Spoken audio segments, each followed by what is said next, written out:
पवार कुटुंब म्हणून आता एकत्र येण्याची गरज आहे। विखुरलेलं राहण्यापेक्षा एक मुठीने जर पक्ष राहिला तर त्याची ताकद चांगली राहील असं विधान सुनंदा पवारांनी केलेलं आहे। त्यामुळे दादा आणि काका आता पुन्हा एकत्र येणार का याची चर्चा सुरू झाली आहे।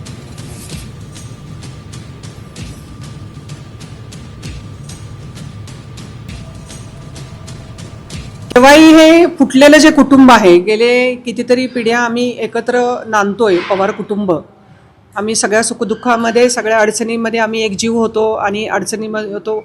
जो जरी प्रत्यक्ष स्वतंत्रपणे इंडस्ट्री असेल, सामाजिक क्षेत्र असेल, आम्ही स्वतंत्रपणे काम करतो, पण शेवटी कुटुंब हे कुटुंब असतं। ती कुटुंबाची ताकद होती, ती परत एका ठिकाणी यावी असं सगळ्या महाराष्ट्राला वाटतं, तसं मलाही वाटतं।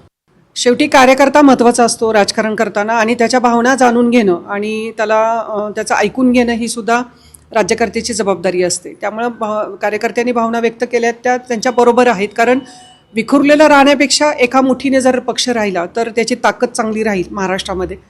त्यामुळं मी कार्यकर्त्यांच्या भावनांचा आदर करते की त्यांनी ह्या भावना दादा किंवा साहेबांच्या बरोबर त्यांनी समोर व्यक्त केलेल्या आहेत। त्यामुळे ते दोघं विचार करून निर्णय घेतील या बाबतीत मला कुठं काही शंका वाटत नाही।